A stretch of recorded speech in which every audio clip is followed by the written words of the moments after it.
With the economy the way it is today, everyone's looking for a leg up. My Credit Kings can help you do that. We offer a free consultation and 1 month free credit repair. All you got to do is click the link below at mycreditking.com. Some months ago, we covered something that everyone was having a hard time with. Remember that whole influx of migrants to certain cities, Chicago, New York, and those places? And we were warning people that what would eventually kick off is a riot, a fight, and an internal war between the two, the migrants there and the locals. And we said, if you're not careful, you will give in to what they want you to do, which is to your detriment. You'll fight. And not just fight, some of us might actually go out and commit some very atrocious crimes on them because they're encroaching on your space. Many people said that ain't gonna happen. You're just trying to stoke racial hate and blah, blah, blah, blah, blah, blah, blah. We do not like being right. We surely don't, especially when it comes to bad things. We don't want to be proven correct. We want to be proven wrong. Unfortunately, it came true. Where? New York. A man by the name of Elijah Mitchell had an altercation with some illegal immigrants there. And that was at a park. He was cleaning up. The altercation happened. He was fighting, and one of his coworkers pulled him off and said, hey, it's not worth it. However, later, he goes back to get, I guess you would call it retribution, and ends up taking the man's life. A Venezuelan immigrant, by the way. A man who was working as a temporary city parks employee has been indicted for the murder of a migrant inside a city park in Bed-Stuy. The Brooklyn district attorney indicted 23-year-old Elijah Mitchell. They say Mitchell was angry about migrants living in Steuben Playground and got into a fight with the victim back on July 18th.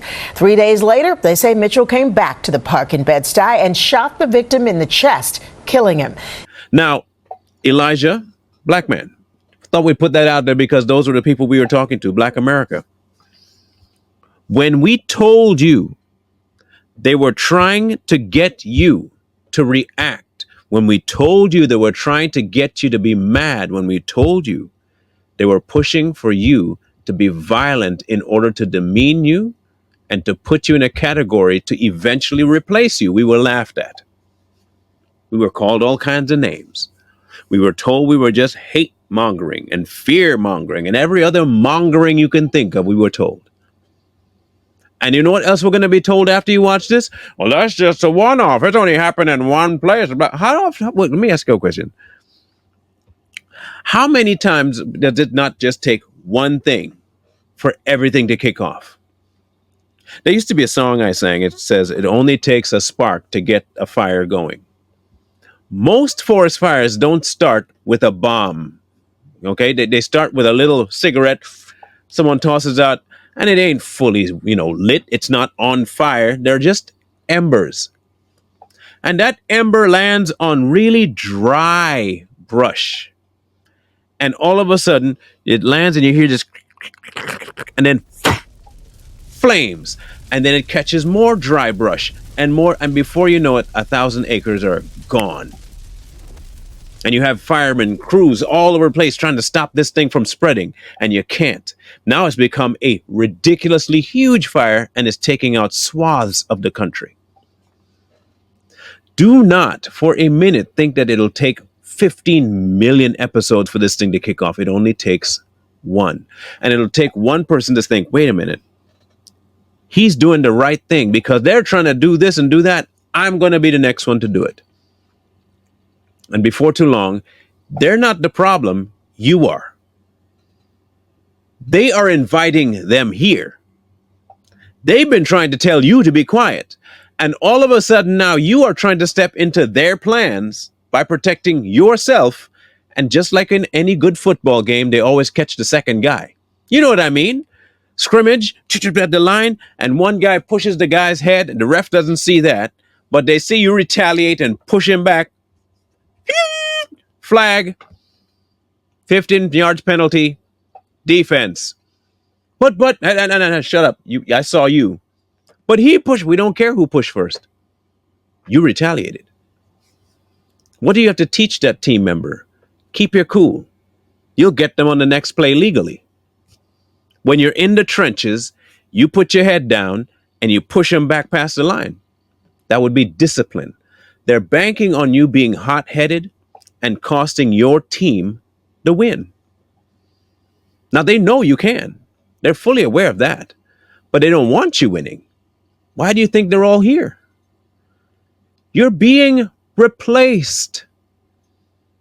And many of you are just like, welcome home, bring it on, yay. Now, we showed you shelters. We told you that they're giving them money. We told you that they're putting them in hotels. They're replacing the homeless. They're kicking kids out of after school program spots. And everybody thought we was crazy. Elijah Mitchell found out the hard way. Now he's facing a manslaughter charge. You think he'll be a one off? No. Because he's not going to be the only one. Here's what that issue could spark. A few people look at it and think, why are they arresting him? The other person caused a problem. Then they take it upon themselves to go get even more revenge on that person and on the same culture.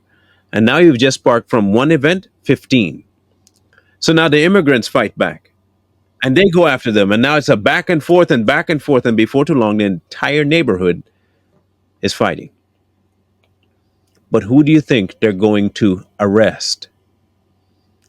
The American citizen, not the illegal. There's nothing you're going to do about it. We keep asking to keep a cool head. Do not let them rile you up into an action that will eventually cost you your freedom. Not only your freedom, but the freedom of everyone around you. Your action can ripple across the entire neighborhood, and before too long, it is gone.